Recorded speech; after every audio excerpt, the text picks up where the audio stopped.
All right, welcome back to philosophy class, Introduction to Philosophy. Today we're going to be talking about what is truth, and the technical term for this is epistemology. Remember, the Greek word for epistemi means knowledge, and there's those two Greek words. One's gnosko, that's heart knowledge. Epistemi means head knowledge. And so in this case, when you're talking about looking for knowledge, and you put the ology on the end of the word, remember that just means that it's the study of. And so epistemology then is just the study of knowledge. And basically what that means is, how do we know what we know? What's a foundation that would allow us somehow to say, and these things we know, and perhaps these things we don't. And so how do we know what we know? And so in epistemology, we're going to be studying that idea of what's knowledge founded on. And we've talked a lot about this foundation, and today we're actually going to finally look at a couple things that might be able to work as a foundation. Quick definition, kind of an understanding of epistemology. Epistemology investigates the nature, scope, and quality of human knowledge, trying to discover what knowledge is and how it's different from opinion. And so on the board, you can see that I've written subjective versus objective, and subjective knowledge versus objective knowledge. If something's subjective, that just means that it's up to each and every person kind of to decide for themselves, or that each person's opinion is equal to everyone else's. Objective knowledge is knowledge that is true, and it's not contingent. That means it doesn't depend on what anybody else thinks. And so the question becomes, are there any truths that are true regardless of what people think? And so there is a position that's very, very popular in America today called relativism, and that's why I said subjective and then or relative. And that idea is that there are a lot of people who think that all things are relative, that all things are subjective. It just depends on what a person's opinion is, and if they think this over here, then that's true for them. Now, as it turns out, I used to be someone who believed in relativism. I thought that all truth just depended on what a person believed. And so as I began studying, and as I was being introduced to logic, and I was introduced to some of the things I'm going to introduce to you today, my idea that all things were relative, that all truths were relative, was really, really challenged, and eventually I was forced to change my mind. And I'm going to share with you what I learned that caused me to change my mind, and then so that you'll have that information. It'll be something for you to think about, and you can determine your own position from there as well. If you remember, I told you at the beginning of the semester that I wasn't going to tell you what to believe, and that's true. I won't tell you what to believe. But I certainly will share with you the struggle and the journey that I went on as I began to walk my way out of relativism. And so, are there any things that we can really know? Part of the question here is, what is it that counts as knowledge? Meaning, what is it that we know, and what is it that we just think we know? But what counts for knowledge? Knowledge is, of course, a more reliable guide to action than belief. When we found something that we believed to be right, in fact to be wrong, we had to change our minds. And it can sound really, really simple if you're just thinking, well, I thought I was right, in fact I was wrong, and I can change my mind pretty easily. I found that to be very, very difficult about important things. Now, not about some smaller things, and I'm going to use milk in a fridge as an example quite a bit today. But imagine that you think there's milk in a fridge, and I think there's milk in a fridge. I think there's not milk in a fridge. The idea here being, we have a disagreement about the fact of whether or not there's milk in this fridge. Maybe that's not something that's terribly difficult to change your mind about, but that's not what we're talking about. What we're talking about is changing your mind with regard to your worldview, and that becomes a very, very difficult thing to do. And so looking at your worldview, imagine, again, for example, that imagine that you're a Democrat, and you begin to change your mind and you become a Republican. That's a pretty big worldview change. Or if you're a Republican and you change your mind and you become a Democrat, that's a big worldview change. That's going to be something that's difficult to do, and it will probably become about for multiple reasons. It's not that you'll just have one thing, and this one thing made you change. It'll probably be multiple things that happen to you to make it come about that you have such a large worldview change. Or imagine that you do or don't believe in God. It doesn't matter either way. And then you change your mind about that particular issue. That's a big worldview change, and it's hard. It's very, very difficult for people to change their minds about big stuff. Milk in the fridge, not so much.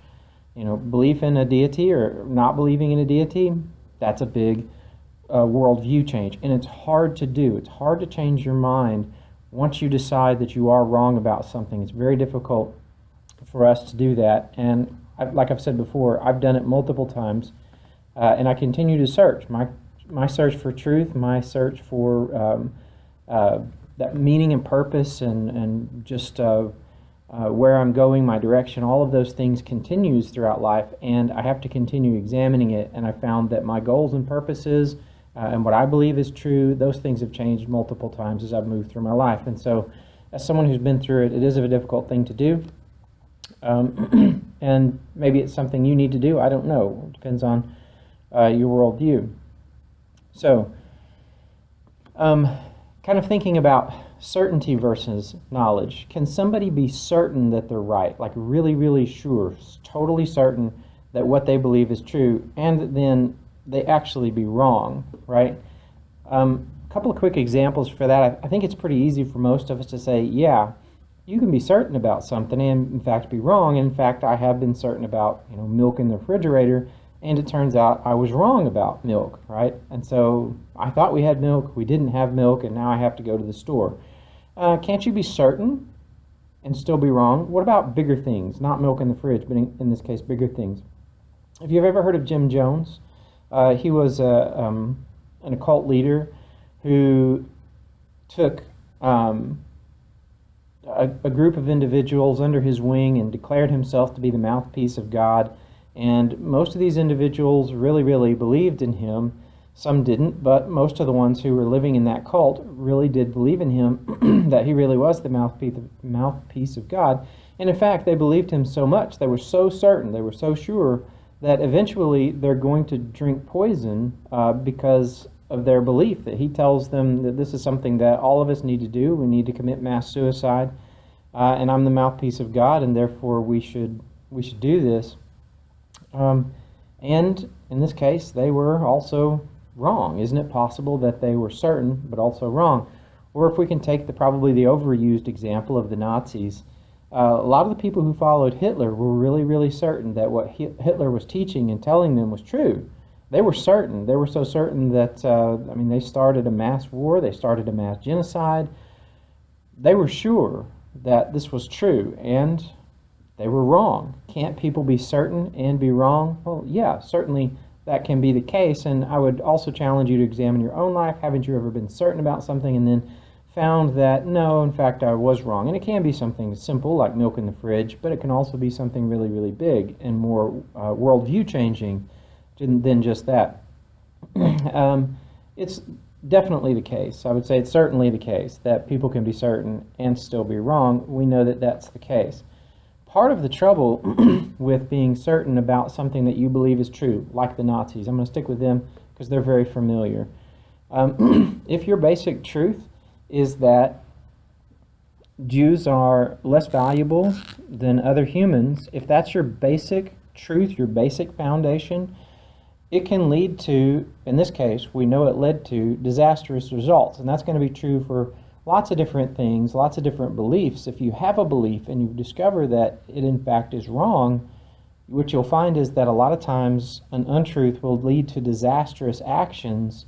And so we need to be careful so that we base our ideas and we base our values on things that are in fact true. Now, if you're sitting there and you're saying to yourself, there's no such thing as truth, I promise you we'll get to that. But for now, let me show you this danger, and then we'll start talking about the answer to the question, is there really such a thing as truth? For now, I'm just going to assume it. We're going to see something here so that we'll know why it's important and as we move forward. Remember I told you in a previous lecture about an iceberg, right, and how humans are icebergs. And only 10% of an iceberg is visible above water. And with humans, it's a lot the same. That is to say that you can only see a certain percentage of what humans are. You can only see a person's actions.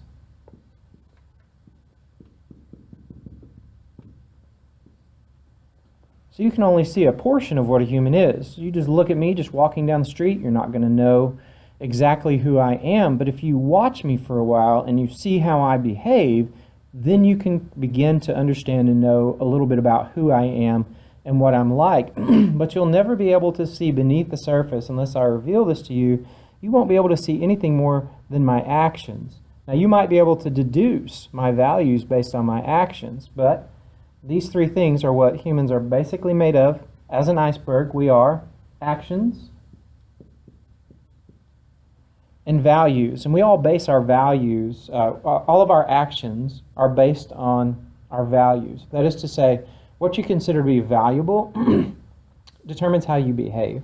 So if you find somebody who thinks that money is the most important thing, what you're going to find is that their actions are going to live out their value. And so their behaviors are going to reflect the value that they have. So they're going to perhaps strive in a job that will allow them to climb the ladder, that will allow them to make more money. Perhaps they'll become a crook because maybe it's easier to steal money than it is to make money. But whichever way it goes, whatever you value, whatever you consider to be the most valuable is going to determine your actions. And let me give you kind of a personal example here. At one point I was living in South Carolina. It's about a 15-hour drive from where my parents live in Oklahoma. And I lived there for about 3 years, and over the course of that time, there were a couple of deaths in my family, and I began to realize that 15 hours was too far to live away from my family, because what I valued most in my life is my family. So since I value them more than money and more than a job and more than anything else, this really is what I value the most. What did I do? Well, I quit the job that I had, and I left the young lady that I was dating at that time, and I moved back closer to my family so that if there were deaths, or even so that I could celebrate birthdays and Christmas and all of those things, I moved closer to them so that my actions could be would reflect that I was trying to be part of my family. That's what I valued, and therefore I sacrificed everything else, and I demonstrated my values through my actions by leaving everything else behind and moving closer to my family. Now, if you're wondering what you value, kind of look at your actions, and that should tell you, right? Look at what it is that you do. Where do you spend your time? How do you spend your days? If you're dating someone and you're considering marrying them, and perhaps you're wondering a little bit more about, who they are, right? Look at their actions. That's what you can see for certain. Look at how they behave, and that will tell you a lot about who they are underneath the water level. As an iceberg, you'll be able to tell a little bit more about who they are. So look at their actions. Look at your own actions, and that'll tell you a little bit more about yourself. Remember, part of the idea behind philosophy is that you're supposed to get to know yourself, right? So, what determines a person's values? If values determine actions, what determines values?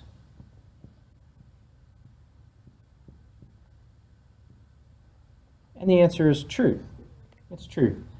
What you consider to be true will determine what you consider to be valuable, and what you consider to be valuable will determine how you behave.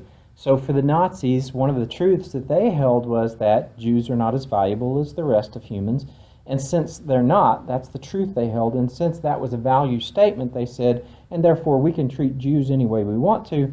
And so one of the things they did with Jews is they took them out and they threw them into freezing water so that they would learn how long a human could stand, how long a person could be in freezing water before they would be unrecoverable. Like, how long can they be in freezing water before, like, they don't even have to die, but if they're in there long enough, how long is that so that once you pull them out, you can't save them? And so what they found is that you've got about 20 minutes. Right at 20 minutes seems to be the boundary. And so if a person's in the water longer than 20 minutes, once you pull them out, if you try to warm them up, it's not going to matter. You're not going to be able to save them. They're going to die of hypothermia because they've been in there too long. So 20 minutes seems to be the boundaries, and that's how they figured out that boundary, and they used humans, they used the Jews to discover this. Well, how can you do that? Well, Jews aren't really fully human. They're not really valuable, so throw them in the ice water, and not a big deal. I mean, be like throwing any other non-human into the ice water to figure out how best to save humans. And so one of the reasons they were doing that, by the way, they weren't just doing it to be mean and cruel, it was a purpose. It's that a lot of their pilots were being shot down over the English Channel during World War II as they were trying to bomb London. They wanted to know how long they had to pull their pilots out of the English Channel if they were shot down in that water. So there was a practical purpose behind the experiments that they were doing, and they could do it, just like we can experiment on mice, on lab rats today. Why not? Why can't we experiment on them? Some people object, some people say it's fine. Jews aren't really human, they're kind of like lab rats, so just throw them in the freezing water and it's not a big deal. Why not? They're not human, they're not valuable. If that's your truth, and you don't value them as you do other humans, then why not just throw them in ice water? It's not going to make any difference. They're not really valuable as humans. And so if you have untruth, or if you have bad truth, if you have misperceptions and misconceptions, it can lead to very, very bad actions, as we see here with the Nazis. Hopefully then, what we are going to try to do is find some kind of truth, something that can guide us as we're walking through life, that will allow us to have good values, and if you have good values, hopefully then we have good actions. And that's really primarily what we're striving for in philosophy. We're trying to find some of those truths, what we'll come to call first principles. Is there anything that really is true that can be a foundation that will allow us then to build on it? Like we've been talking about with a house, you've got to have a sound foundation in order for that house, for that structure to stand tall, in order for it to be sound, in order for it not to break. And so we're going to be looking for that kind of truth as we're moving through today's lecture. And this is why it's so important.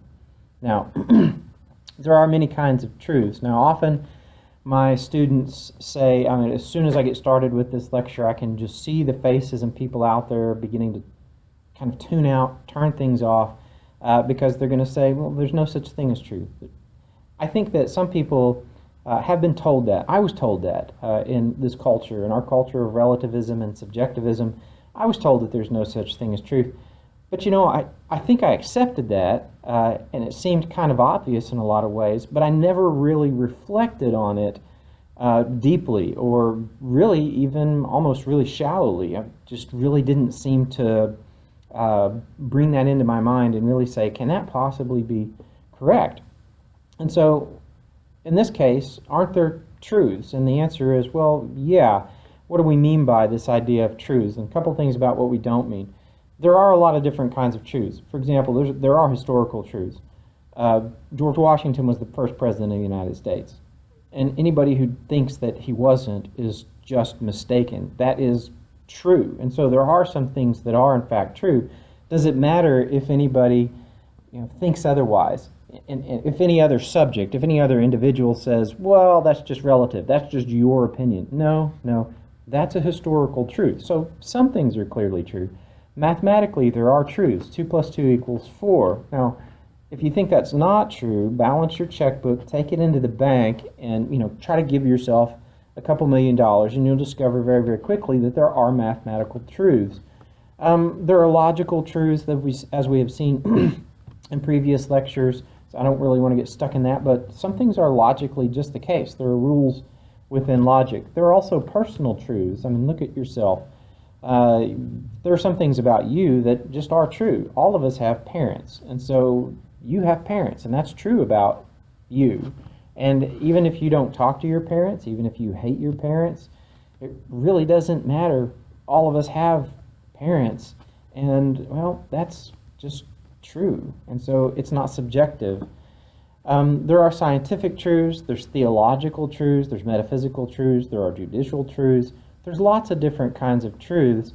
But are there any kind of foundational truths? And I think that's what people really mean when they say there's no such thing as truth. They mean there's no such thing as a foundational truth. Almost everybody knows that there are things like historical and mathematical and judicial and theological truths. Everybody really knows that. We just don't think about it long enough.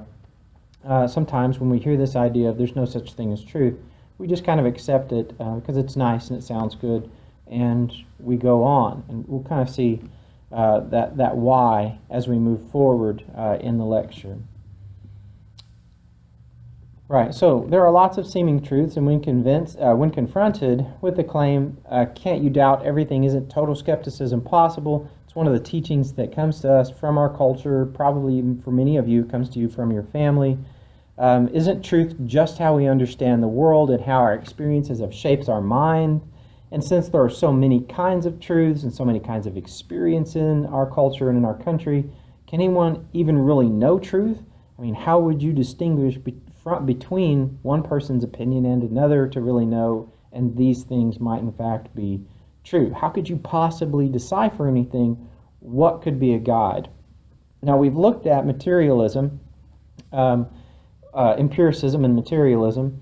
And in empiricism, remember that truth comes to us, all knowledge comes to us through our five senses. And, can that be adequate? We've been asking that opinion. And then there's also idealism, which is the idea that all knowledge comes to us from the mental world, things like mathematical truths. Remember us talking about a squared plus b squared equals c squared.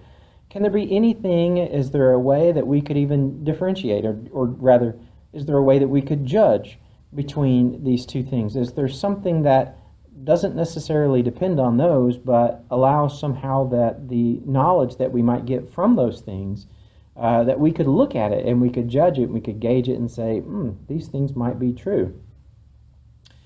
So quickly, what truth is not?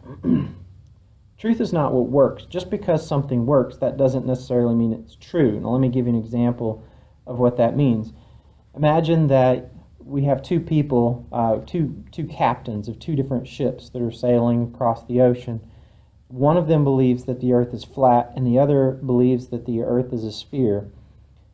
As it turns out, one of them believes that the sun is the center of the universe. The other believes that the earth is the center of the universe. And so there's the geocentric, that's the earth is the center of the universe belief, the center of the solar system belief.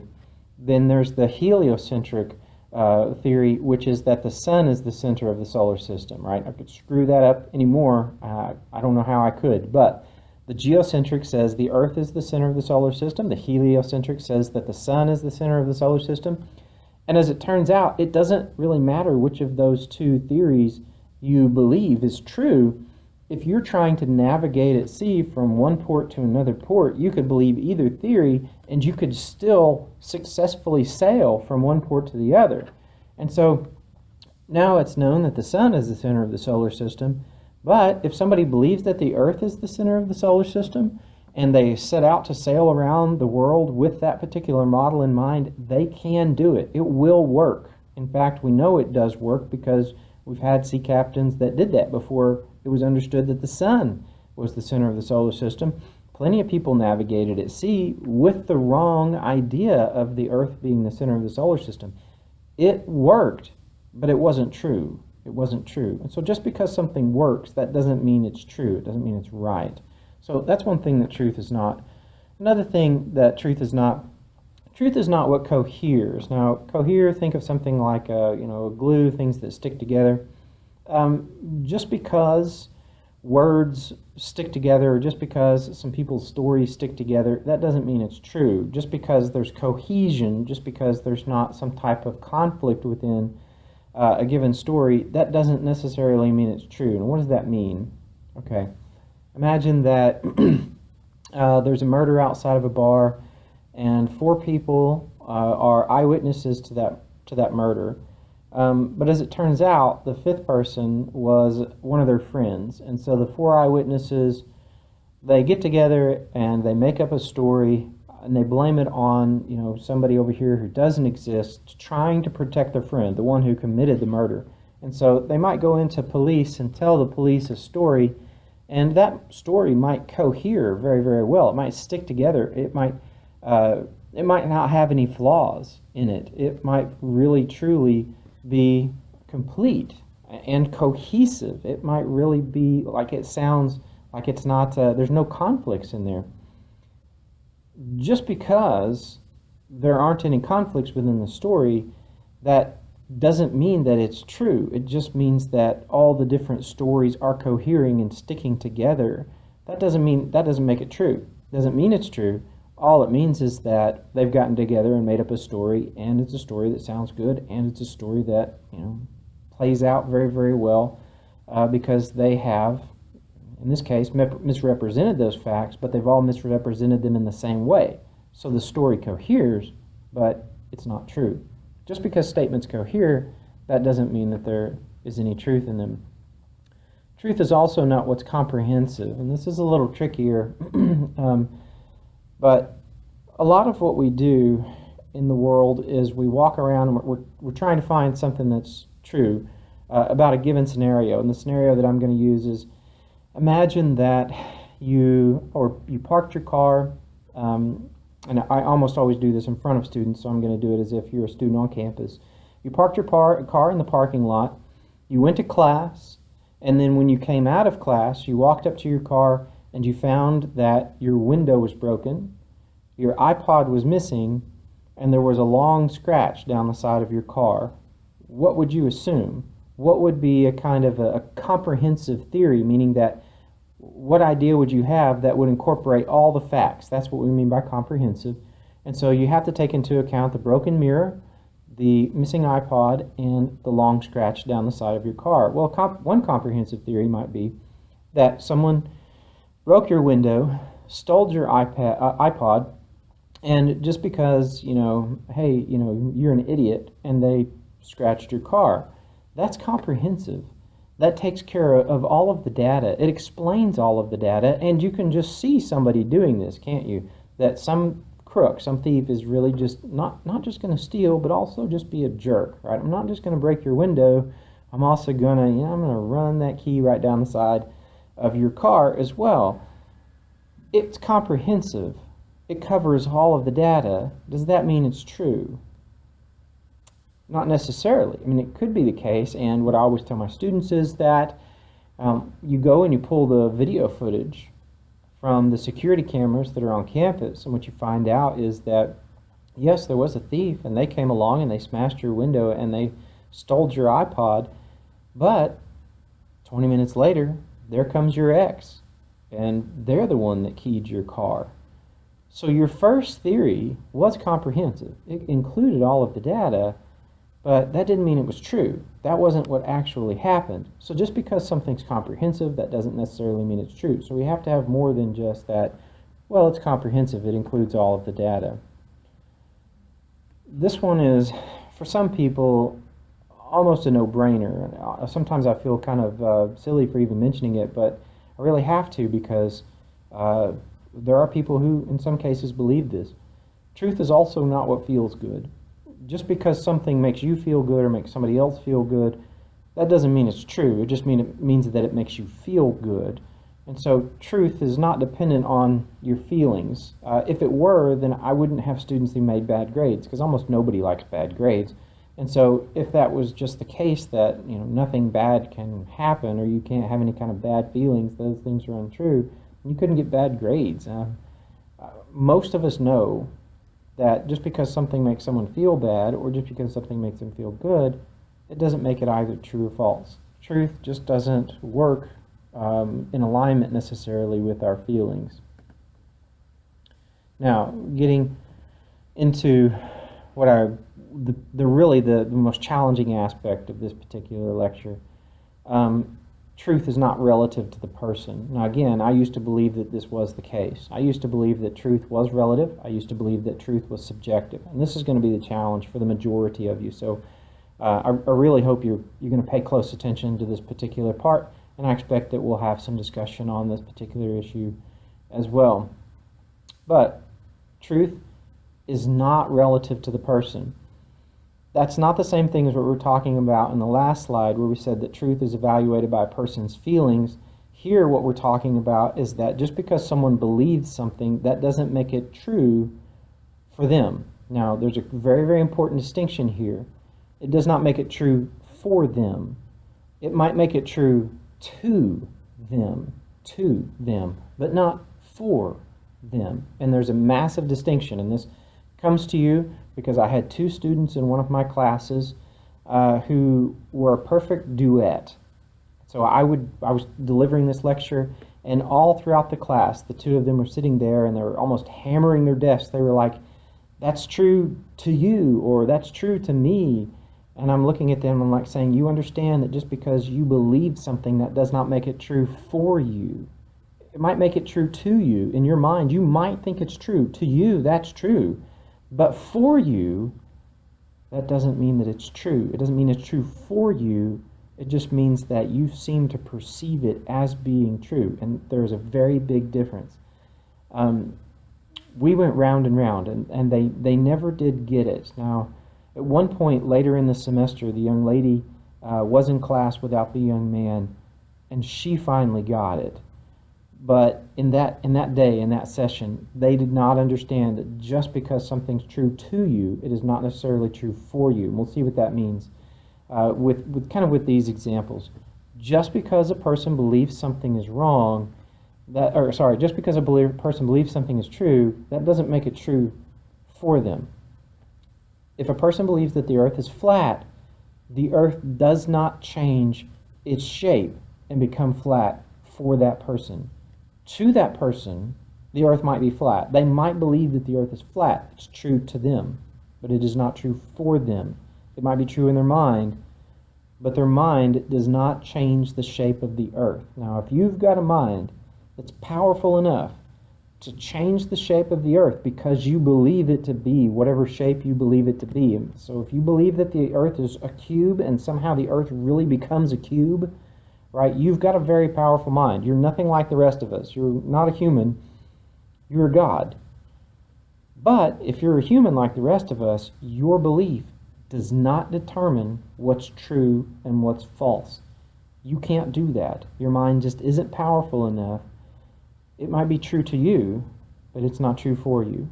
So, just because a person believes something, that doesn't make it true. If a person believes the earth is flat, that doesn't make it true. If someone believes that the moon is made of cheese, that doesn't make it true. If someone believes that Santa Claus brought them presents, that doesn't make it true. If someone believes that rats spring spontaneously out of dirty rags that were thrown in the corner, that doesn't mean that that's true. And there were people in medieval Europe who really believed that that was true. And guess what? No dirty rag in the corner ever spontaneously produced rats. They believed it, but that didn't make it true. And if you believe that there's a flying spaghetti monster, your belief doesn't actually create a flying spaghetti monster. Now, if you're sitting there and you're kind of balking at that and you're wondering, what are the parameters? This is a story of this is personal for me, so I'm going to tell it to you as someone who had this experience and kind of hopefully show you a little bit more than just the earth is flat, the moon is cheese. I don't know anybody who believes that the moon is cheese. So while I was working on my master's degree, I did a lot of study in a lot of different religions, and one of the religions that I had to study is called Christian Science. Now, it's very different from Scientology. Christian Science is a religion that sprang up in the 1800s, and it was created by a woman by the name of Mary Baker Eddy. One of the most basic tenets of their belief is that there's no such thing as evil. So evil, to people who believe in Christian Science, is something that is literally non-existent. You believe that it's there, and that's why evil can affect you in a physical way, but there really is no such thing as evil. So, for example, there's no such thing as disease, because disease is evil. It doesn't really exist. It's only in your mind, and I'm going to use their words. If you get your mind right, you won't be sick anymore. But it's really just a matter of getting your mind right, because there really is no evil, and so in this case there is no disease, but you think there is. And if you'll just stop thinking there is, then for you there won't be. And so if you have a cold, you really don't have a cold. It's just in your mind, and if you get your mind right, then your non-existent cold will cease to affect you physically. And so I was listening to multiple testimonies, right? People, they didn't really have a pastor. I had to go to one of the church services, and they didn't really have a pastor, although the rest of it looked very Christian, and in fact they sang some Christian hymns, but they would have people stand up in the pew, and their word again, they would testify. And so these individuals kept standing up and testifying, and I remember two of the testimonies very clearly. One man, probably about 50, stood up and said, on Thursday night, I woke up and I thought I had a toothache. Now you have to think about that language, right? I thought I had a toothache. And then he said to himself, right, there's no such thing as evil, and as soon as I got my mind right, the toothache went away. After all, there never really was a toothache to begin with. And then I remember an older lady, she's probably in her 70s, who stood up and said, pray for my daughter, right? She's got multiple children. Pray for her. She believes she has cancer, right? She believes she has cancer. But as someone who is a Christian Science believer, she can't say that she has cancer because cancer doesn't exist. There's no such thing as evil. There's no such thing as cancer. Now, why Christian Science? Well, as it turns out, Christ had his mind the most right. So he's the ultimate example. Why was he the ultimate example? His mind was so right, not only could he prevent disease in his own body, but he could prevent disease in other people's bodies as well. And that's why he could heal blind men and do those kinds of miraculous things that he could do. The lame, he could heal them. Why? Because his mind was so right. He could right the minds of other people and heal them from their non-existent evil diseases. And in fact, his mind was so right that he even raised Lazarus from the dead. Why would that be possible? Evil doesn't exist. Death is evil. If you get your mind right, then even death is something that you can overcome. So he overcomes it in Lazarus, but eventually he even overcomes it in himself. And so he didn't really die. He might have appeared to die, but he didn't really die. Why not? Because he had his mind so right that he didn't even die. And so that's why it's Christian Science. Okay? And yeah, like I say, I attended one of their church services, and there are people who believe this today. There's not an overwhelming number, and the numbers are slowly dwindling, but there are still people who believe this in our society today. Now, I had a chance after the service to speak with a couple of the deacons, and they were used to people coming in and having these conversations because, like I said, I was working on my master's degree. This was a project for my master's degree. They knew that we were students when we walked in. I was a chicken. I took two friends with me. They knew who we were, and they knew why we were there. And so two of the deacons of the church, they hung around afterwards, and people greeted us. They were lovely people. They greeted us, and everybody kind of left, and it was just the five of us, my two friends and the two deacons there in the foyer afterwards. And I needed to ask them some questions for my paper that I was writing. And they were gracious. They answered my questions. It was a lovely interview. But as I was sitting there talking to them, something was in the back of my mind. And I don't know if you've ever had something in your mind that kind of gnaws at you, and you just can't quite figure it out. Like there's something bugging you, and it's right in front of you, and you just can't see it. You just can't really grasp what it is. And after about 15 or 20 minutes talking to these two gentlemen, and they were spectacular. Just kind of talking to them, it finally hit me, and it took that 15 to 20 minutes. It finally hit me what had been bugging me the whole time. I suddenly realized both of them were wearing glasses. Now think about that for just a second. If there's no such thing as evil, and if all disease is really just in your minds, why would you need glasses? If you just get your mind right, your eyesight would be perfect. Now, when it hit me, I was writing something down, and I remember it hitting me, and I kind of screeched across the page, and I was like, oh. And I looked at them, and they were so friendly, they were so wonderful, and I said, I remember I kind of like held up my hands in that I don't want to offend or anything. I was like, I have another question. I said, I don't want to offend you, but it's a question I very much would like to know the answer to. And I asked them, I said, I noticed both of you are wearing glasses.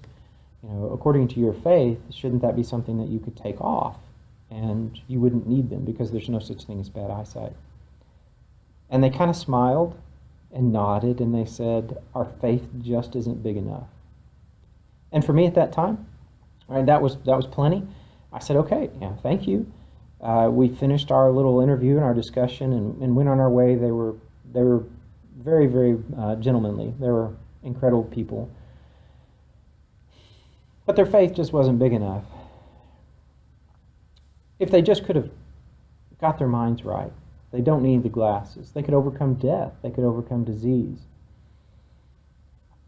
Now, I tell this story, and usually when I tell this story in my classroom, the students are kind of giggling and, how silly of them to think that, their beliefs could actually cause them to overcome cancer and death, and that just seems really, really, it does. It seems kind of, it's silly.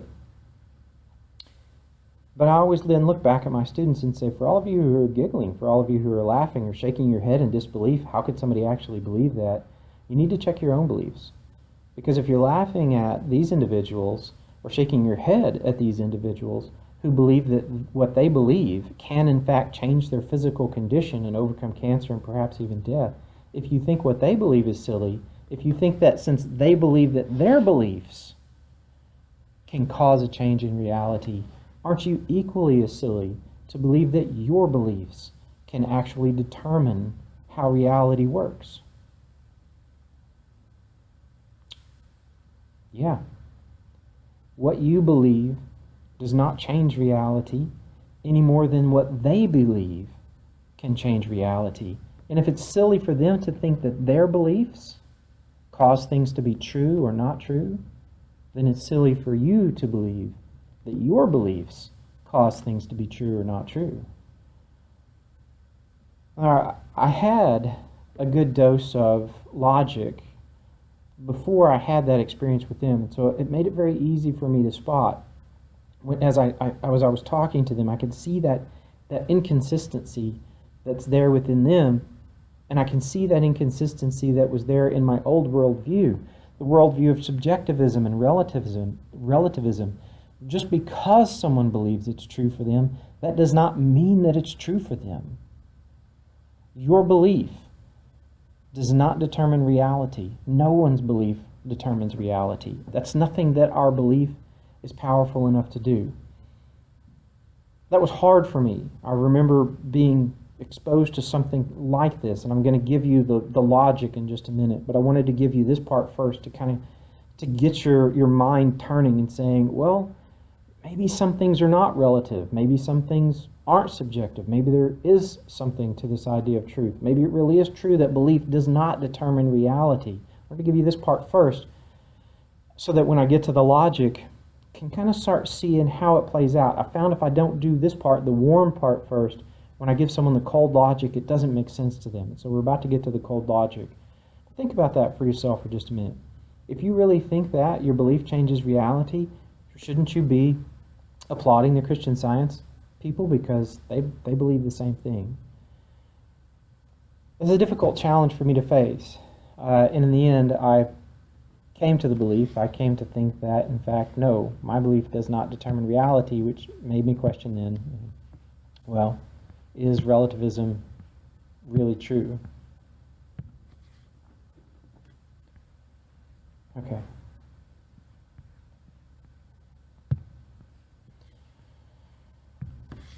So, are there any things that will, in fact, allow us to know and understand truth?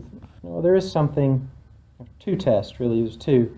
The first one is called the correspondent theory, And in this particular one, we can know that something is true based on the fact that it corresponds with reality. Now, this one works really, really well with physical objects, and it doesn't work at all with ideas. And so we're starting with the physical, frankly, because it's easier. So if something corresponds to reality, then it's true. So if you have the belief that there is milk in the fridge, and in fact there is milk in that fridge, then your belief corresponds with the reality of the physical existence of milk in the refrigerator, and so therefore it's true. So if your belief lines up with reality, then it's true. Lines up with just means it corresponds. So if it corresponds with the way reality really is, then it's true. And it's not true for you, and it's not true to you, it's just true. And so if you believe that the earth is a geoid, which is this sphere with kind of lumps on it and valleys with humps and valleys, then your belief about the shape of the earth is in fact true. If you believe that the sun is the center of the solar system, your belief corresponds with the reality, and your belief therefore is true. If you believe that I have a puppy in my pocket, your belief does not correspond with reality. I don't have a puppy in my pocket, and therefore your belief is not true because it does not correspond in this case with the contents of my pocket. Like I said, it works great for material objects. What about non-material objects? And that's where we really are headed, and that's what we want to look at. So for non-material objects, what about things that exist in the realm of ideas? Is there anything that can help us, anything that can guide us? There are, as it turns out. Aristotle gave us something called first principles. We're only going to look at 2 of them today. They're the ones that are going to be the most useful for us when it comes to what we're doing in this class. And so the first principle is just be is. Now, B is kind of like X in algebra. It can be anything. And all Aristotle is trying to say when he says that B is that something exists. Something. I mean, there is something. There isn't nothing. There is something. So B is. Now, he said that these things are self-evident, that the first principles are self-evident. What does it mean for something to be self-evident? What it means is that they're the evidence for their own truth, right? Now, what that means in this case is that you don't have to bring extra evidence in to prove that they're true, they're right on their own. They stand on their own. So in this case, something exists. What evidence do you need to bring to bear to prove that something exists? Well, nothing extra. It just must be the case that something exists. It can't be the case that nothing exists. And I'll take you back to Descartes in this particular case. Even if you think all of this is just a fantasy or just a dream, it's still the fact that something out there has to be having the fantasy and something has to be having the dream. It can't be that there is nothing because there is something. We don't really have to prove it. It's self-evident. Now, you've probably heard that phrase, self-evident, before. So I take a drink. Think about it for a second. Self-evident. We hold these things. We hold these things to be self-evident, that all men are created equal, and that they have the right to life, liberty, and the pursuit of happiness. I kind of summarized that there. Those things, there in the Declaration of Independence, they're self-evident. So the American colonists who are trying to break away from the British, they don't have to prove that man has a right to life, liberty, or the pursuit of happiness. Now, we're going to talk about those things in a later lecture as well, but for now, they're self-evident. They didn't have to prove that they had a right to those things. They simply had a right to those things. That just was the case. They didn't have to bring other evidence to bear. They said, it's self-evident that we have these rights. So B is, something exists. That's self-evident. Here's the second one, and it's the most important one for us.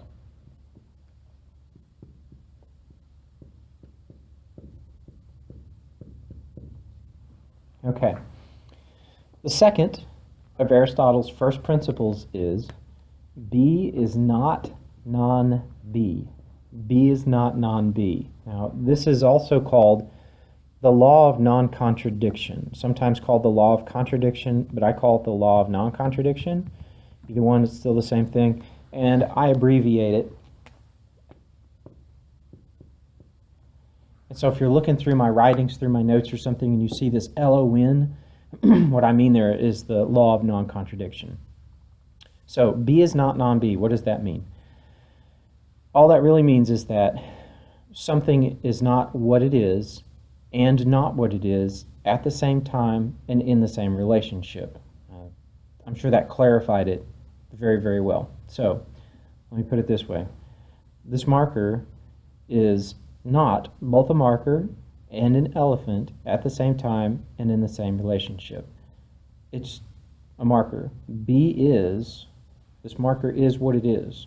It is not what it's not. And as it turns out, it can't both be what it is and it cannot be what it is not at the same time and in the same relationship. Now I keep adding that in the same relationship because I can be two different things to different people at the same time. I can both be a brother and an uncle at the same time and in different relationships, right?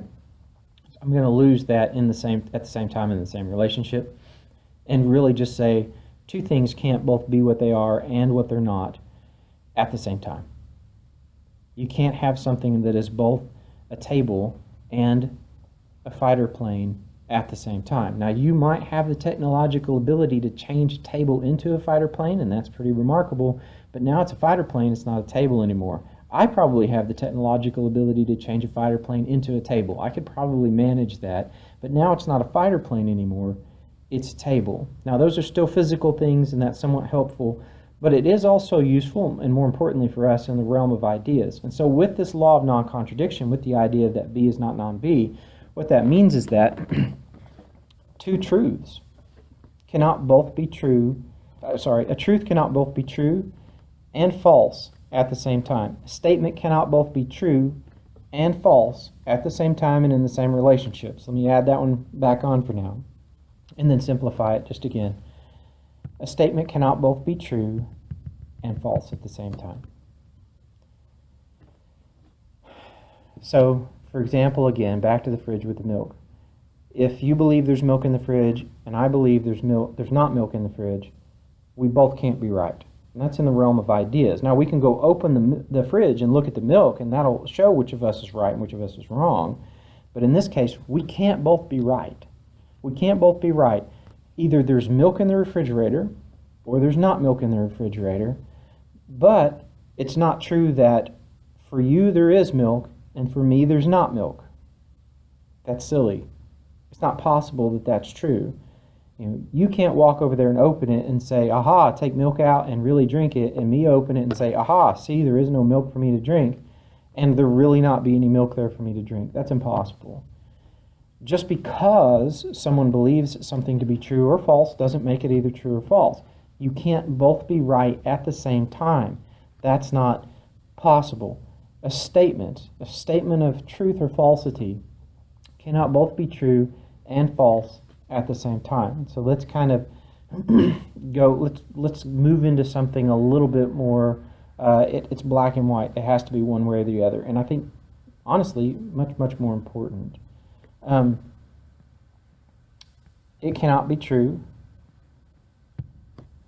that there is a God and that there's not a God at the same time. It's not possible. It can't be true. Either there is one, or many, one or many, or there are none. But it can't be true that there is a God and there's not a God at the same time. It's just not possible. And sticking with that strain, it's also not possible that Christianity is both true and false at the same time. Doesn't matter which religion, I just picked that one because most of you are going to be Christians. It can't be the case, because remember, the foundation for Christianity is that Jesus declared that he was in fact God. It can't be the case that Jesus was God and Jesus was not God at the same time. Now, this was a tough one for me because I always thought that all religions were equally true depending on who believed in them. If you believed a religion was true with all your heart, then it was true for you. But as I was introduced to these ideas, I began to realize that that can't happen. A Muslim does not believe that Jesus was literally the Son of God, and a Christian does. And guess what? They can't both be right. They can't both be right. Either Jesus was the Son of God or Jesus was not the Son of God, but they can't both be right. The Christian can't be right in his belief and the Muslim be right in his belief at the same time. It simply can't be true. It just won't work. Now, there's another one, and this is kind of where I want to go for us for the rest of the class. A lot of you might even still be saying, well, but everything's relative, everything's subjective. It can't be the case, as it turns out, that all truth is subjective and that all truth is objective at the same time, right? Truths are either subjective or they're objective, but they can't be both at the same time. Remember this law of non-contradiction. It's not going to let that two opposing statements are both true at the same time.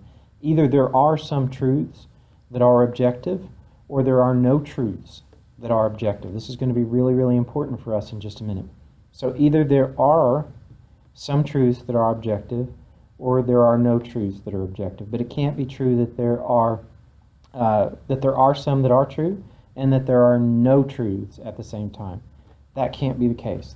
Either there are things that are true, or nothing is true, right? Now, having said that, let me just say, I think that a lot of the truth in the world is subjective. A lot of it is personal. A lot of it does come down to preference. I'm talking about things like, oh gosh, I love Brussels sprouts. Chocolate's okay. Brussels sprouts, I think, are fantastic. That's personal preference. That's not a massive truth. That's just a matter of perspective. Even in the realm of morality, I think that most of the time, things are gray. They're gray. Now, this is just my opinion, right? I think most things are gray. That it depends on the situation as to whether or not you should or should not do this thing. Is it always wrong to steal? I think the answer is probably no. I could outline a number of scenarios where I think it might be the right thing to do to steal. Is it always wrong to kill? No. I think I could outline a couple of scenarios with regard to soldiers where it might be the right thing to do. Or even in the case of self-defense, where it might be the right thing to do for you to use lethal force. I think that's possible. I think all those things are gray. There might be some things that are black, and some things that are white, some things that are morally right, some things that are morally wrong. But I think those are probably very, very few and far between, whereas the gray area in the middle is really, really massive. So don't somehow begin to object and say, well, we know that there are some things that are subjective. Yes, I agree. There are many, many things that are subjective. The things that I've been trying to outline there, in this case, are things that can't be subjective. There is a right or wrong answer. It's either this or this. So again, back to the God thing. There either is a God or there isn't one or many, but it can't be the case that there are no gods and a God or lots of gods at the same time. That's not possible. Those things are mutually exclusive, and there is a right or wrong answer to that particular question. No God, a God, many gods, whatever the other answer might be.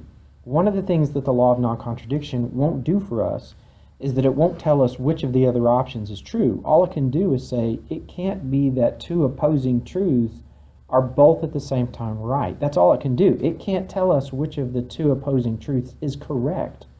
All it can do is say they can't both be right at the same time.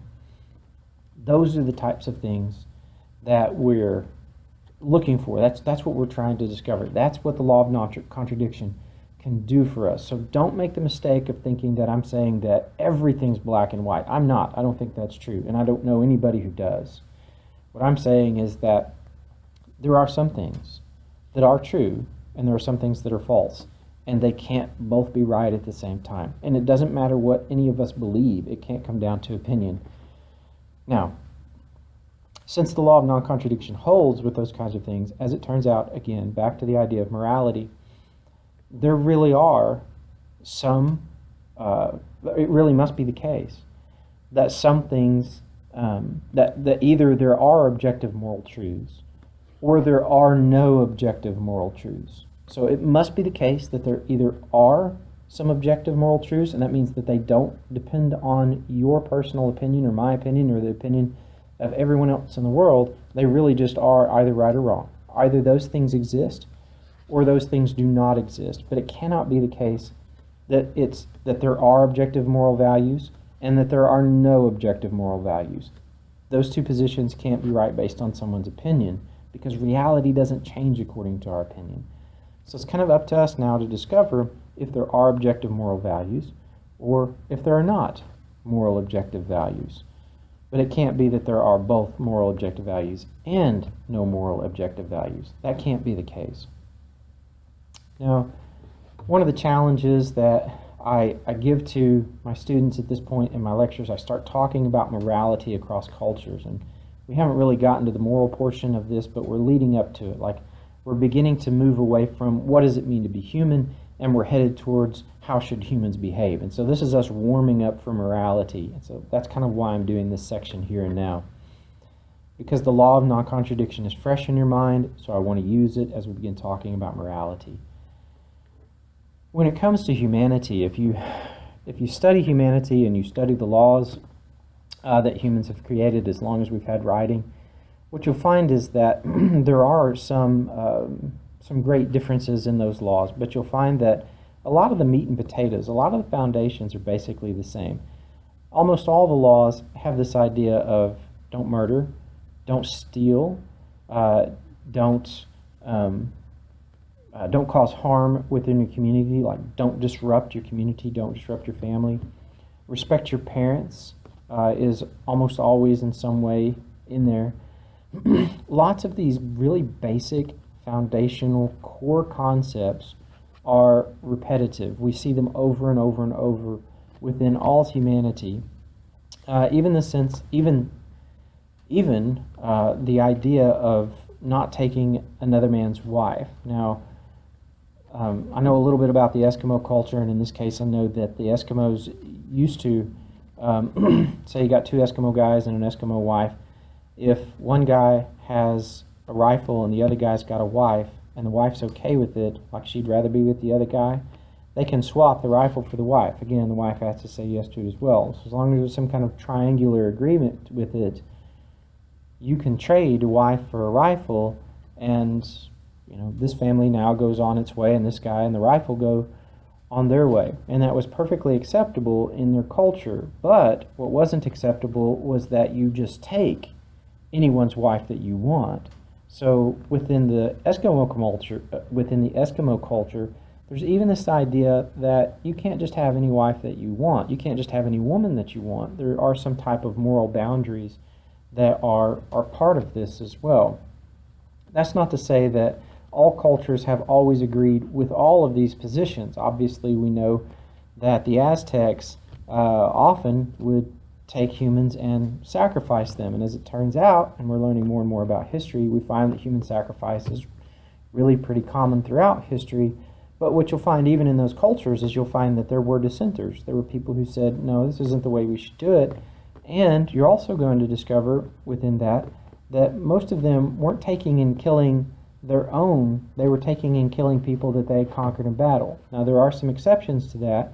And I'm thinking now of the Mayans, but even within, the Aztecs, but even within the Aztecs, those individuals were volunteering for that sacrifice. So it's not like they were forcing them. They weren't taking their own out and forcefully sacrificing. They were volunteering for that sacrifice, which is very, very different. If you read the Egyptian Book of the Dead, one of my favorite passages in there is this idea of when you stand before Horus, you're trying to get your soul into heaven, and the good side of yourself has to outweigh the bad side of your soul. So your soul should be as light as a feather, as in you should have committed so few immoral deeds that your soul weighs no more than a feather, and then it can float off to the afterlife. One of the things in there that you have, because you stand before Horus and you have to make all kinds of confessions, one of the things that you have to stand and confess is that you've never taken milk out of the mouth of babies. You've never taken milk out of the mouth of babies. Now, that's one of those moral, I would say, values that it transcends culture, it transcends time. We understand, don't bring harm to the innocent. In this case, don't steal milk from babies. That's pretty basic. That's pretty fundamental. And there seems to be quite a bit of that runs within humanity. There are going to be exceptions, but it seems the vast majority of humans really have had kind of a moral code that they live by. Now, even within our culture, sometimes individuals will claim that all morality really is subjective. But I found that almost nobody lives this, and even those who claim it don't necessarily even really believe it. So at one point it was for another assignment with my master's degree. I was talking to several people about morality at Texas Motor Speedway. It wasn't a NASCAR event. I don't remember exactly what it was, but it was a smaller event. Still thousands of people there. And I discovered pretty quickly that if you wanted to sit down and have a discussion with people who are at one of these motor sport events, the best way to talk to them was to ask them about their barbecue grill, because they've all got one and they're all really, really proud of their setup. And so I don't know how many I saw, and I was impressed, and I really wanted several of them. But I remember sitting down and talking with two gentlemen, and we got done talking about their barbecue setup. And I said, I'm here for an assignment for a class. I need to ask you a couple questions. It's just so I can write a paper, right? I wasn't trying to hide it. I wasn't trying to be sneaky. Hey, you're doing me a favor. And so as I was talking to them, I was asking them about morality and about truth. And they said, yeah, we basically think everybody's morality is equal, and everybody should just be allowed to do whatever they want to do. It's true for you. If you believe in it, it's true for you. I mean, it was finally kind of where we got to. So if you believe something's morally right or wrong, then it's true for you. It's right for you. At this time, 9/11 was pretty recent. I think it was within a year and a half of this experience, and I looked over at their bumper sticker, and it said "fallen but not forgotten," which is a pretty common phrase that we have for that particular event. And I pointed to the bumper sticker and I said, I see you've got that thing there. What do you think about this, the Muslims who came in and the terrorists that crashed their planes into these towers? What do you think about that? And both of them basically just said, well, we should go over there and kill anybody else who thinks that they should be doing this to us. And I kind of let that process for a second and sat there, and I was like, okay. I said, but a minute ago you said that all morality is subjective, and as long as someone believes in what they're doing, it's right for them and it's true for them. So these terrorists who crashed the planes into our trade centers, wasn't that right for them? Because they really believed it was the right thing to do. And if all moral truths are subjective, then it was right for them, because there's no moral truth with regard to terrorists crashing their planes into these towers. It got really quiet. And I knew there weren't going to be able to answer it, and that's not why they were there. And I wasn't trying to be mean, and I wasn't trying to be a punk. But I remember them both sitting there going, I hadn't thought of that. And I understood that they hadn't thought about it, because for a very, very long time I hadn't thought about it either. But when someone presented that type of thinking to me, I began to realize that if I'm going to say all moral truths are subjective, then I have to be okay with that type of moral truth as well. And for me personally, I'm not okay with that type of moral truth, which meant that I had to figure out what moral objective truths there might be, if there were any. I've never used this as an example in a live situation, but in the 1990s, when Rwanda was experiencing their mass genocide, some 800,000 people were killed in 9 months. Literally, men, women, children, all taken out into what we call the killing fields of Rwanda, and they hacked them to death with machetes. And it was months before the United States responded to this particular crisis for various reasons, and I'm not going to go into that, but if you think that all morals are subjective, then what the people in Rwanda did with committing political genocide was right. Because in their country, they're taught that if you have political enemies, you kill them. And if that's what they're taught, and all morals are subjective, then it's right for them to do that. Now, I say if that's what they're taught, because in our culture today, A lot of people say we don't have the right to go into other cultures and tell them what's right and what's wrong and what they should do. And for the most part, I think that's true, because I think there is a lot of gray when it comes to morality. So if another culture wants to have men marrying multiple wives, or wives marrying multiple men, it doesn't matter to me. I don't care. I don't have any kind of moral disposition against that. So, that's fine with me. But I do have a moral qualm. I have a moral problem with taking men, women, and children out into a field and slaughtering them with machetes. And I don't know that it matters if your culture teaches you that that's okay. Now, if your culture teaches you that, well, does that make it true? Does that make it right? Now, if you say yes, that it makes it true and right, then we can't object to the terrorists who crashed their planes into the World Trade Centers in 9/11. And I'm recording this on September the 7th, so in 4 days, that we'll have those memorial services. And I've got to tell you, I was in New York in less than 10 days after 9/11. The dust was still in the air, and I got to go very, very close to ground zero. And no, I mean, is that morally okay? Is that morally subjective? Is that just a matter of my culture taught me that, so it's true and it's okay? If it's the case that morality simply is what's taught to us by our cultures, then we can't object to the killing fields of Rwanda.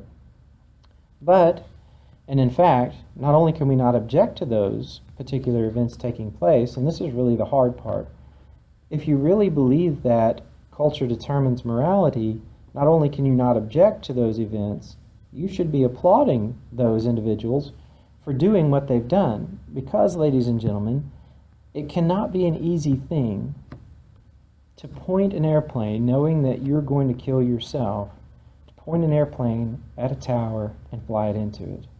You really have to believe in what your culture's taught you in order to do this. It can't be an easy thing to take babies out into a field and to chop them up with a machete. You'd really have to believe in what your culture's telling you in order to do this. Not only can we not object to those events if culture determines morality, but we should be applauding them because they lived up to a very, very high standard of morals, a set of moral standards that I certainly could not live up to. I couldn't do it. We should be applauding them for their amazing moral fortitude that they were able to fly those planes into the buildings and that they were able to hack these people up with their machetes. That takes a great deal of courage. If morality is determined by culture, we can't object. If it's not, then it's on us to try to find any type of objective moral truths. Now, if you don't like the idea of it's okay for them to fly the buildings and chop up people, well, if subjective rights and wrong, if all morals are right and wrong, if all morals are subjective, then too bad. Too bad. It simply is the case. You don't like it, but that doesn't mean it's wrong. It just means that you don't like it. It just means that you object to these cultures doing it, but that doesn't mean it's truly wrong. It just means that you object. Part of the problem here is that comes home. It doesn't just stay over there in Rwanda or in the Middle East. It comes home with us. And so I wrote this, and I wrote this when President W. Bush was still in office, and this isn't my opinion of George W., but I wrote this. So, if moral rights and wrongs are determined by culture, and if you're from Texas and you become president and you're a warmonger, go attack Iraq, it's your culture. Now, if that's what George Bush was and is, I guess, but if that's what he was when he was president, we can't object to what he did because his culture taught him to do what he does. We couldn't object to it anymore because all morals are in fact subjective and taught by culture, which means Bush did what was right. Why? Because that's what he was taught. So if all morals are simply coming to us from a cultural perspective, they're all subjective, but they just come from a culture. If you grew up in a Christian culture where you're taught to despise atheists, homosexuals, go despise atheists and homosexuals to the best of your ability, because that's the culture that you were brought up in. and that's what you were taught to do, and all morality is just dependent on culture, and therefore it's relative, and therefore there is no right and wrong, and therefore it's not wrong to despise atheists or homosexuals. Just go despise them. It's your culture, and that makes it right for you. So go despise these individuals. If you're raised by the Nazis, or if you're raised by rapists, if you're raised by the KKK, and I always say, and if you're raised by Klingons, if you know what that is, if all morality is just dependent on culture and subjective, then we can't condemn what the KKK does, because that's a cultural perspective, and what they teach is therefore right, because all morality depends on culture. That's tough. I grant you, that's tough. It's a difficult thing. Again, I wrestled with it as well. Now, if you want to declare that some of these actions that other cultures do, that they might be harmful, and you don't think they might be wrong, and you're just going to have to buy into the idea that there is objective morality. Some things really are wrong. Some things really are right. There are truths when it comes to morality. Now, this is where we get back into this idea of a lot of my students at that point. I'll say, if there are objective moral truths, if some things really are truly morally wrong, and we have to accept that if it's the case, and they're not depending on culture, right? We have to try to find those things and figure out what they are so that all humanity can get on the same page. Again, we're going from what does it mean to be human to how should humans behave. So we're moving towards that morality aspect, aren't we? But as soon as I start talking about maybe there are objective rights and wrongs, maybe there really are truths when it comes to morality, just without fail, one of my students will raise their hand and say, but there are no truths. There are no truths. Now, if you've ever heard that said, or if you've ever said that, and I have said that, right? And so I'm definitely thinking about my own personal experience here. If you're sitting there and you're objecting and you're saying, but there is no truth. There is no truth. I have a question for you. Is that true? Is it true that there are no truths? Do you see how even that statement itself contradicts itself, right? And here we go back to this idea of the law of non-contradiction, right? These things are self-evident. They don't have to be proven. They're evidence for themselves, right? So for the law of non-contradiction, it's self-evident. Why? Because if you say that you don't believe in the law of non-contradiction, you actually have to use the law in order to declare that it is not true. Now, what does that mean? If you take up a contrary position to the law of non-contradiction, you're proving that it's true. Let me put it this way. I'm saying that the law of non-contradiction is true.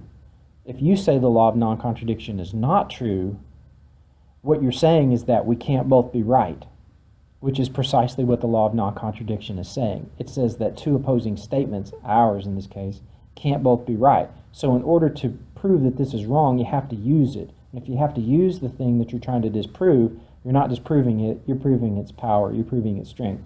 This is self-evident. You don't have to prove this is true, it proves itself to be true. In order to beat it, you'd have to use it, which means that it's true, means that it's right. So, back to this idea of the statement, there are no truths. The simple question is that true? And if it's true that there are no truths, well then at least one thing now is true, isn't it? Which means that the statement is not self-evident, as these are, but instead it's self-contradictory. It contradicts itself. It proves that its own statement is false. If you say there is no truth, and I say, is that true? And you say yes, then there is one thing that's true, and that is that there are no truths. Self-contradictory. It just won't work. People word it this way. Instead of just saying there is no truth, they'll say there's no absolute truth, which is really the same thing. And so instead of saying is that true, I just say is that absolutely true? Because if it's absolutely true, then guess what? Now there's one thing that's absolutely true, which means that that statement is self-contradictory, not self-evident. It's proven itself false. Or people say we can't know truth. It's still the same statement. And it's still the same problem. If someone says you can't know truth, I'll say, do you know that's true? Because if you know that that statement's true, guess what? At least one statement is known to be true, which means that your statement that we can't know truth is false because you know one thing's true. It's not self-evident. It's self-contradictory. The last one's kind of tricky, but it's one of my favorites. The statement is truth changes. Truth changes. Now, that in and of itself is a truth statement. Truth changes is a truth claim. If it's true that truth changes, and if truth changes is a truth statement, then it must be true that the truth statement, truth changes, can change. If all truths can change, then the truth that truth changes can change, which means that truth changes could actually become false, and it might be the case that if that particular truth statement changes, then truth wouldn't change anymore. And now truth is solid and settled. So let me know when that happens, and then we don't have to worry about this idea that truth changes anymore. And in fact, it could have very well already happened. Look, if truth changes, and we say it changes from person to person, that's true. My appetites, they change. I like Brussels sprouts. You're of a different opinion. That's not what we're talking about. What we're talking about here is big truth. And I mean, truth changes sometimes across culture. That's true. Lots of truths change across cultures. True that it's acceptable to wear one thing in one culture and not to wear it in another culture. That certainly is a truth that changes, and nobody's saying that's not the case. Most of the world is gray, but there are a lot of things in the world, there are some things at least, that are black, and some things that are white. And maybe those things are true, and maybe they're real. But simply declaring that, well, truth changes, does that really cover all of the gambit? And I think the answer must be no. But even if the answer in your mind isn't that the answer is no, the simple fact is that truth changes is not self-evident. It's going to be something that's self-contradictory. It itself could change, and then truth wouldn't change anymore. And it doesn't prove itself to be true. Instead, it has a fatal problem. It has its own particular issue. Now, I was introduced to these things when I was in college, and they were very firm inside of my thinking, and it took me months. I remember walking down the sidewalk, having conversations with myself over and over. Once this was revealed to me in one of the classes as I was studying it, once it was revealed to me, it took me months to get it in my head. And so what would happen to me is I'd be walking down the sidewalk, and I would experience something that was obviously subjective, something that was definitely not an objective truth. And I would think to myself, oh, well, see there? Everything is subjective. And then I'd have to remind myself, well, no, this isn't everything. This is one experience. It's not all experiences. It is an experience. And this experience might be subjective, and there might still be objective truths that are out there that are real. And so over and over again, I had to remind myself, and I had to go back. I had to go back and look at the notes that I had taken and say, don't you remember this conversation? This is what the professor said. This was the conclusion you came to. I'd read it again. Yes, this is still logical. Yes, this is still correct. And it took me months to get where I changed my position, because it's hard to change your mind. It's very, very hard to change your mind.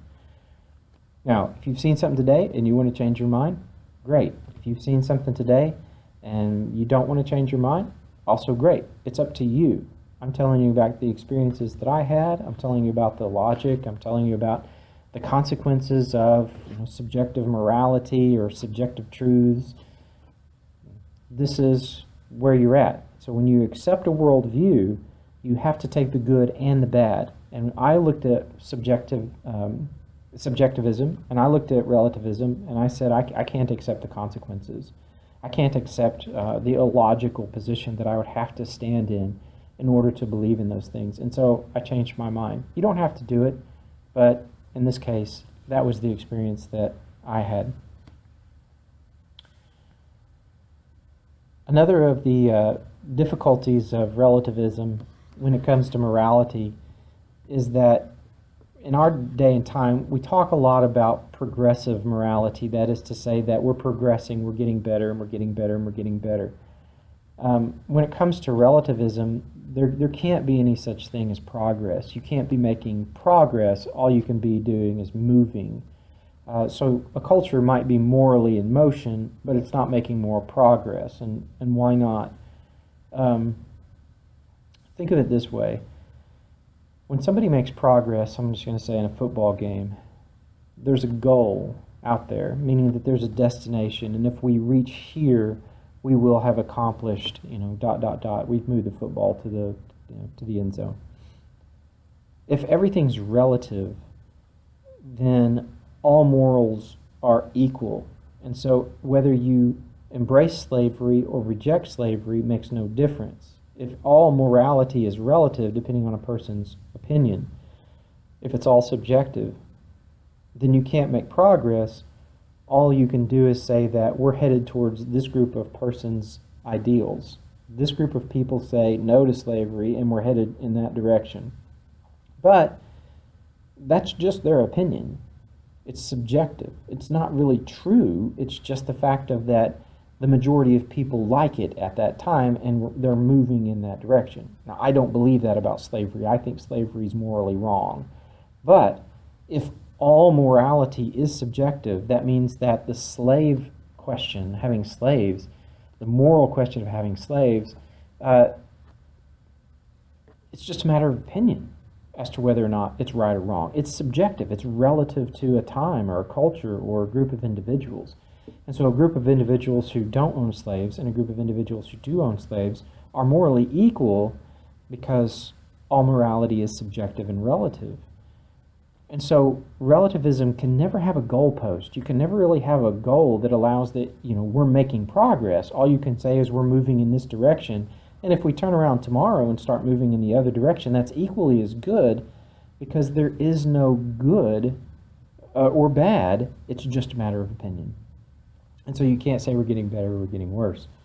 That's just another problem for relativism when it comes to morality. Now, if you're looking at some of this, right, some of these rules of logic here, and you're saying to yourself, I don't agree with logic. I think logic can't guide us to truth. I actually had one student, this is why I made the PowerPoint, I had one student raise their hand and say, I don't agree with logic. So I don't have to worry about your law of non-contradiction because I don't agree with logic. I said, okay. And then he began outlining a logical argument for disbelieving in logic. Outlined a logical argument for disbelieving in logic. And at one point, right, because I'm not going to let it go on forever, I finally stopped him and I said, you realize you're using logic to try to show that logic is wrong. And he said, no, I'm not. And he did it again. He did the same argument. And I'm like, that's a logical argument. So I turned around on the board and I wrote it out in the logical format and I said, that's logic. And he said, no, it's not.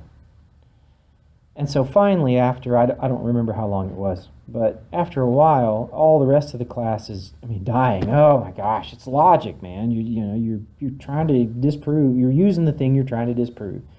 And so finally, I just shut it down and moved on, and he never did get it.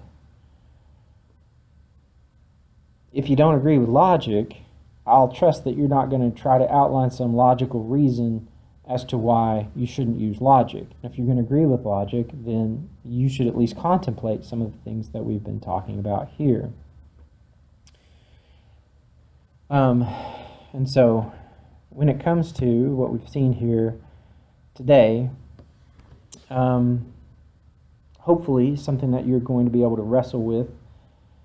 If you accept subjectivism and relativism, your struggle is going to be what are the boundaries? Is it really true and okay? And that means I have to be okay with Hitler and what the terrorists did, and I have to be okay. That's going to be part of your struggle. Now, if you think that there are moral objective values and some things are right and some things are wrong, your struggle is going to be, how do we figure out when things are objectively morally wrong and what things are objectively morally wrong, which is not an easy thing to do.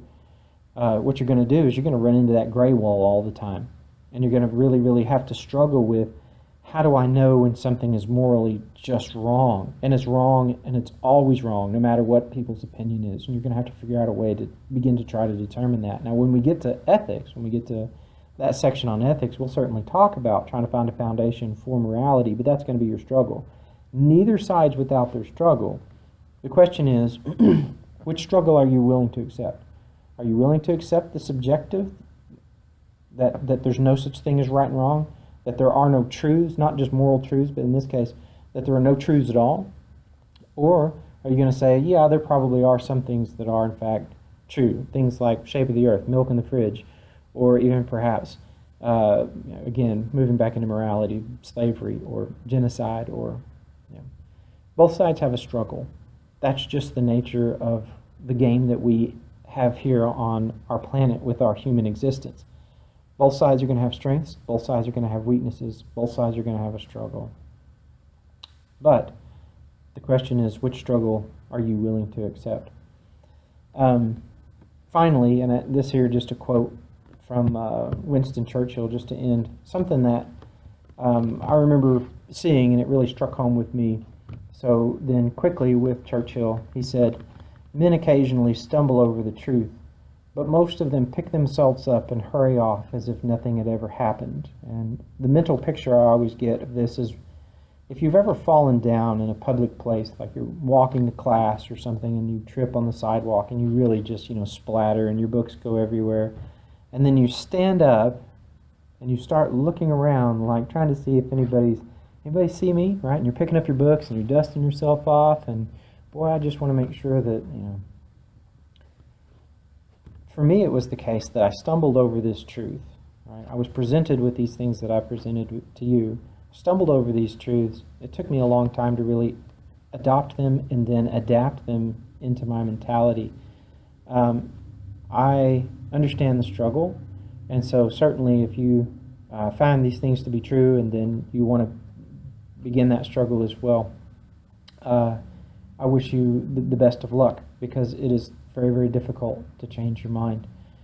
I won't tell you what to believe, but I also won't tell you that, in this case, something that I've come to believe, something that I've begun to see, and it's become something that was a very, very big challenge for me in my life. I'm not telling you have to think like I do. I think if everybody thought like I did, then life would be pretty boring. But these are the things that I've come to believe, that there are some objective moral truths, there are some just objective truths, and there are also objective moral truths in the world as well, and those are the reasons why. Something for you to contemplate. Good luck. Certainly tell me if you have questions so that we can try to help you along your path. That's part of education, and that's certainly part of philosophy. I'll see you next time.